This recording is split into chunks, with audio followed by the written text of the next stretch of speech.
ಹೆಣ್ಮಕ್ಳು ಇಂತ ನೋವು ಬೇಡ, ಯಾವ ಹೆಣ್ಮಕ್ಳು ಇಂತ ಕರ್ಮ ಬೇಡ.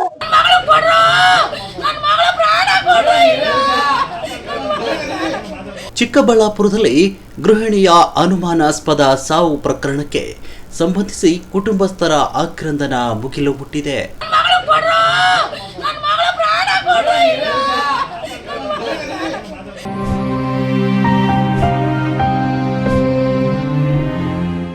ನನ್ನ ಮಗಳಿಗೆ ಜೀವ ಕೊಡಿ, ಯಾರ ಮೇಲೂ ದೂರು ಕೊಡಲ್ಲ ಅಂತ ಪೊಲೀಸ್ ಠಾಣೆ ಮುಂದೆ ತಾಯಿ ಕಣ್ಣೀರಿಟ್ಟ ದೃಶ್ಯ ಮನಕಲಕುವಂತಿತ್ತು.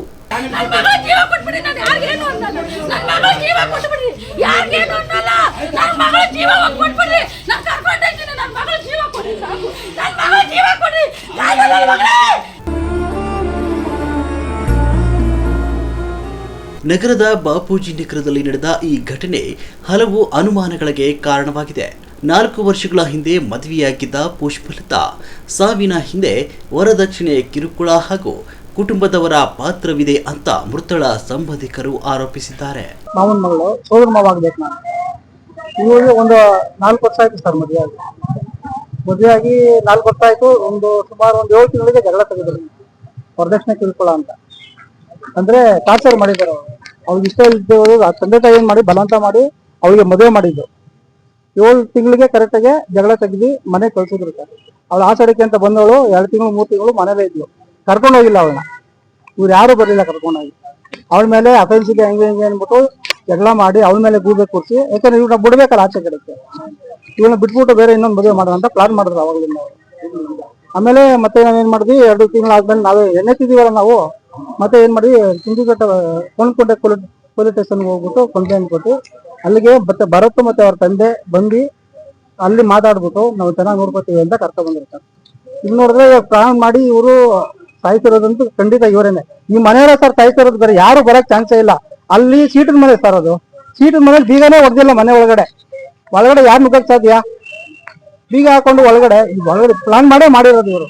ಕಳ್ಳ ಅಂತೂ ಬಂದಿಲ್ಲ. ಇವ್ರು ಹೇಳ್ತಾ ಇರೋದು ಕಳ್ಳ ಬಂದವನೇ, ಮಂಗಲಚನ್ ಕಿತ್ಕೊಂಡೋಗಕ್ ಬಂದವನೇ, ಮರ್ಡರ್ ಮಾಡ್ಬಿಟ್ಟು ಹೋಗೋಣ ಅಂತ ಇವ್ರು ಹೇಳ್ತಾವ್ರ ಮನೆಯಲ್ಲೆಲ್ಲಾರು ಸೇರ್ಕೊಂಡು. ಸರ್ ದೇವಸ್ಥಾನಕ್ಕೆ ಒಂದಿನ ಮುಂಚೆ ಕ್ಲೀನ್ ಮಾಡ್ಕೊಂಡು ಬೇರೆಯವರಿಗೆ ಸುಪಾರಿ ಕೊಟ್ಟು ಇವ್ರು ಹೋಗಿರೋದು ಸರ್ ಎಲ್ಲಾರ್ಗು. ಸರ್ ಇನೋವಾ ಕಾರಲ್ಲಿ 9 ಜನ ಕುತ್ಕೋಬಹುದು ಆರಾಮಾಗೆ. ಇವ್ರು 5 ಜನ 6 ಜನ ಹೋಗಿದ್ದಾರೆ ಸರ್.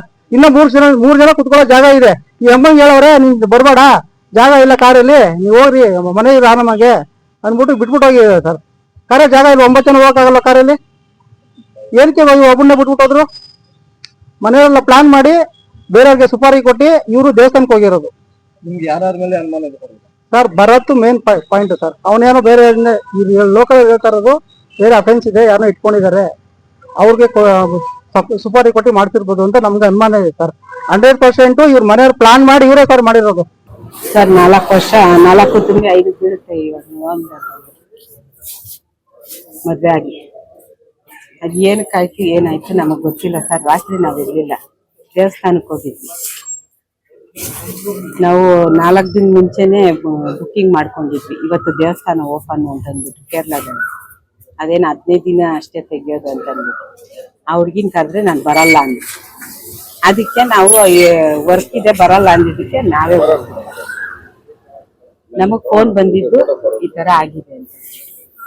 ಅಂದ್ರೆ ಆ ಹುಡ್ಗಿ ಇದಾಗಿದೆ ಅಂತ ನಮ್ಗೆ ಹೇಳಲಿಲ್ಲ. ಏನೋ ಈ ತರ ಕಳ್ತನ ಆಗಿದೆ ಅಂತ ಹೇಳಿದ್ರು. ನಮ್ಗೆ ಇಲ್ಲಿ ಬರೋವರ್ಗು ಏನು ಗೊತ್ತಿಲ್ಲ. ಇಲ್ಲಿ ಬಂದ್ಮೇಲೆ ಗೊತ್ತಾಗಿದೆ. ಟೈಮ್ ನನಗೆ ಗೊತ್ತಿಲ್ಲ, 4:15 5 ಗಂಟೆ ಆಗಿರುತ್ತೆ ಸರ್. ಗಂಡನ ಮನೆಯವರು ದೇವಾಲಯಕ್ಕೆ ಹೋಗಿದ್ದ ವೇಳೆ ಪುಷ್ಪಲತಾಳನ್ನು ಮನೆಯಲ್ಲಿ ಒಬ್ಬಳೇ ಬಿಟ್ಟು ಹೋಗಿದ್ದು ಅನುಮಾನಕ್ಕೆ ಕಾರಣವಾಗಿದೆ. ಈ ಪ್ರಕರಣದ ಸತ್ಯಾಸತ್ಯತೆ ಕುರಿತು ಪೊಲೀಸರು ತನಿಖೆ ಮುಂದುವರೆಸಿದ್ದಾರೆ. ನಾವು ಬೆಂಗಳೂರವ್ರೆ, ಅವ್ರ ಅಣ್ಣ ತಮ್ಮದಿರ, ಅಮ್ಮನ ಅಣ್ಣ ತಮ್ಮಂದಿರೇ. ನಾನು ಇದ್ದೀನಿ ಅಲ್ಲವ್ರೆ ನಮ್ಮ ತಾಯಿ ಮನೆ ಹತ್ರ. ನಾನು ಇದ್ದೀನಿ ಮಾಡಿ ಅಂತ ಅಂದ್ರು. ಮದ್ವೆನ ಏನೋ ಒಳ್ಳೆಯವರು ಅಂದ್ರೆಲ್ಲ ಮಾಡಿದೆ. ಮಾಡಿ 3 ತಿಂಗಳಿಗೆ ಕಷ್ಟಪಟ್ರು. ಕೊಟ್ಮೇಲೆ ಆಷಾಢಕ್ಕೆ ಕಳ್ಸಿದ್ರು. ಅಲ್ಲಿ ಆಷಾಢಕ್ಕೆ ಕಳ್ಸಿಬಿಟ್ಟು ಕರ್ಕೊಂಡೇ ಹೋಗಿಲ್ಲ. ಆಮೇಲೆ 9 ತಿಂಗಳು ನಾವೇ ಕಂಪ್ಲೇಂಟ್ ಕೊಟ್ಟು ಔಷಧಿ ಕೊಡ್ಬಿಟ್ಲು. ಅವ್ರು ಮದುವೆ ಮಾಡಕ್ ಸ್ಟಾರ್ಟ್ ಮಾಡಿದ್ರು. ನನ್ನ ಮಗಳು ಡಿವೋರ್ಸ್ ಆಗ್ತೇನೆ ನೀನು. ಆಮೇಲೆ ಮದುವೆ ಮಾಡೋದು ಈ ವಿಷಯ ಗೊತ್ತಾಗಿ ಮಾತಾಡ್ಬಿಡ್ಬೇಕು. ಕುಡಿದ್ಮೇಲೆ ಇವಳನ್ನ ಹಾಸ್ಪಿಟ್ಲಿಗೆ ಸೇರಿದಾಗ ಅಲ್ಲಿ ಕಂಪ್ಲೇಂಟ್ ಏನು ಅಂತ ಕೇಳಿದಾಗ ಪೊಲೀಸ್ ಸ್ಟೇಷನ್ ಆಗಿ ಇದಾಯ್ತು, ಏನಾದ್ರು ಕಂಪ್ಲೇಂಟ್ ಆಯ್ತು. ಇಲ್ಲಿ ಎಲ್ಲ ಸಾಲು ಮಾಡಿ ಮಾತಾಡಿ ಕಳ್ಸ್ಬಿಟ್ಟು ಚೆನ್ನಾಗಿದ್ಮೇಲೆ ಮುಂದೆ ಮಾಡ್ಸಿದ್ದಾನೆ ಎಲ್ಲ ರಸ್ತೆ ಮುಂದೆ ಒಟ್ನಲ್ಲಿ ಮಾಡ್ತಾಳೆ. 2 ವರ್ಷದಿಂದ ಪ್ಲಾನ್ ಮಾಡಾಳೆ ಹೆಂಗ್ ಸಾಯಿಸ್ಬೇಕು ಅಂತ. ಇವಾಗ ಸಾಯಿಸಿ ಸಮಾಜದಲ್ಲಿ ವರದಕ್ಷಿಣೆ, ಮಾನಸಿಕ ಕಿರುಕುಳದಂತಹ ಪಿಡುಗುಗಳು ಇನ್ನೂ ಜೀವಗಳನ್ನು ಬಲಿ ಪಡಿತಿವೆ ಅಂತ ಆತಂಕ ವ್ಯಕ್ತವಾಗ್ತಿದೆ.